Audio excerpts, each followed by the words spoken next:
Bien, amados hermanos, que el Señor nos bendiga en esta mañana de martes 12 de marzo del año 2024. Es una bendición estar nuevamente para poder compartir nuestro tiempo con Dios, el cual lo traemos en el libro de los Salmos, en su capítulo 50, versículo 16 al 23.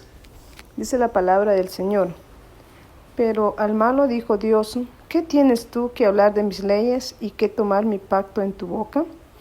Pues tú aborreces la corrección y echas a tu espalda mis palabras. Si veías al ladrón, tú corrías con él, y con los adúlteros era tu parte.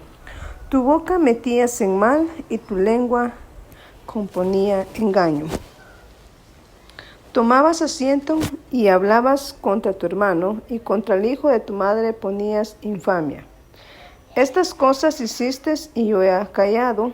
Pensabas que de cierto sería yo como tú, pero te reprenderé y las pondré delante de tus ojos. Entended ahora esto, los que olvidáis de Dios, no sea que os despedace y no haya quien os libre.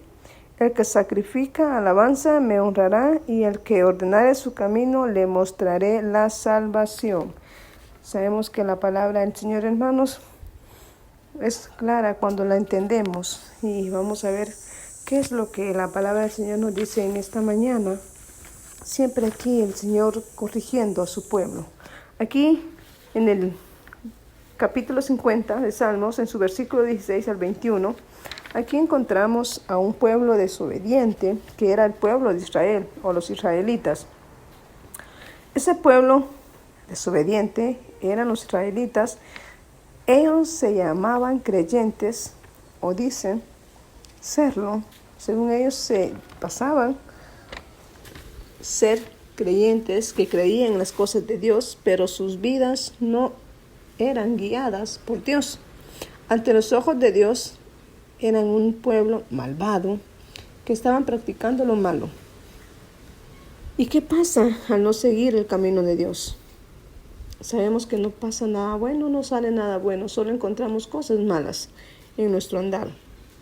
Pues Dios aquí estaba enojado o molesto con este pueblo que supuestamente se llamaban ser cristianos o creyentes, porque ellos hablaban de la palabra de Dios, pero no la vivían. Eso quiere decir, hermanos, que si nosotros decimos ser cristianos, hablamos de Dios, pero si nuestra vida está desordenada, no está pasando como este pueblo. ¿De qué sirve que hablemos de Dios y si nuestra vida va por otro camino?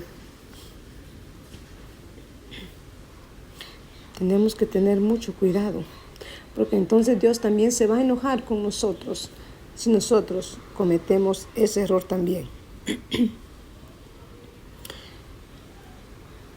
Lo que pasaba con este pueblo, hermanos, era que ellos se reunían en los templos cuando era el momento de alabar el nombre del Señor, se reunían a adorarlo.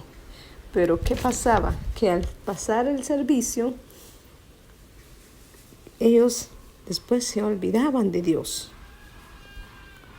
Pero el resto de la semana, ellos participaban en actividades del mundo pecaminosas, cosas injustas, malas y calumniadoras. Todo eso era lo que ellos siempre lo hacían, lo vivían y lo practicaban.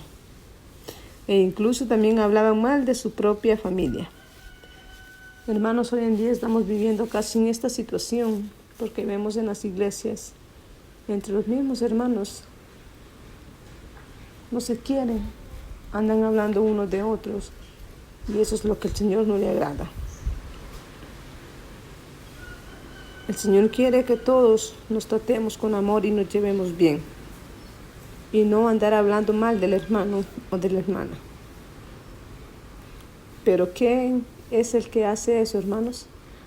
Quien habla mal de su hermano o de su propia familia es porque no ha conocido a Dios. Por eso es que no existe amor en él.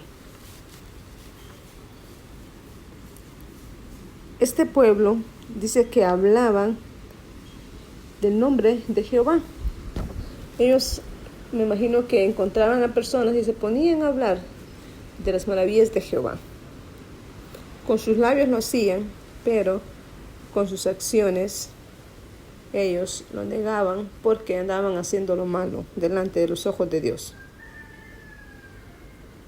La pregunta, ¿ocurre lo mismo hoy en día, hermanos? Absolutamente sí. Absolutamente sí. ¿Por qué motivo? Porque hoy en día nosotros también podemos hablar de Dios y al momento se nos olvida y nos ponemos a hablar mal de las personas. Nos olvidamos quién es Dios y como dicen por ahí, ¿verdad? Echamos todo a perder. Porque hoy en día, o incluso hermanos, hoy en día hay personas que ni se atreven a hablar de Dios por miedo a que no les vayan a decir nada. Porque a veces nuestro testimonio da que hablar. A veces no somos buenos cristianos, pero según nosotros sí lo somos. Miremos bien lo que el Señor está hablando con este pueblo. Por ser desobedientes, el Señor lo aborreció. No seamos como este pueblo rebelde, hermanos, que vamos a hablar bien de Jesús, pero no vamos a ser seguidores de Él en hacer lo que Jesús hacía en lo bueno. Tenemos que vivir también de la manera que Cristo quiere que vivamos, porque el Señor aborrece todo lo malo de este mundo. En el versículo 22 al 23, ¿qué pasa cuando la paciencia de Dios se acaba? Sabemos muy bien qué es lo que pasa. Viene el juicio de Dios sobre aquellos desobedientes. Así como Dios juzgó a este pueblo, también nos va a juzgar a nosotros. Este pueblo pensó que Dios no los iba a juzgar o no les iba a hacer nada, porque ellos dijeron tanto que estamos haciendo y Él no dice nada, está en silencio. Pero sabemos que Dios no permite las idolatrías que se hacen. Asimismo va para nosotros, que al final Dios quiere siempre que le demos la acción de gracia a Él, que le demos la gloria a Él y que hagamos todo lo bueno a la vista de sus ojos. Dios ofrece una oportunidad más para que cambiemos nuestra forma de pensar y que vayamos por el camino de Dios. Dice el último, ¿verdad? El que sacrifica la alabanza, ese es el que me está honrando. Significa que está dejando todo lo malo, abandonando todo lo del mundo para dar su corazón a Dios. Darle ese corazón rendido solamente a Dios. Y alabar a Dios significa que debemos de exaltar su nombre, no solamente hoy y mañana, sino todos los días. El que le honre, el Señor dice que Él también lo va a honrar en aquel día. El Señor quiere que le demos la acción de gracias y que también sacrifiquemos nuestro cuerpo para Él. Siendo así, el Señor nos va a bendecir un día y nos va a dar todo lo que nos ha ofrecido. Hermanos, este fue nuestro tiempo con Dios. Que el Señor les bendiga. Tengan un excelente día y un excelente martes. Bendiciones.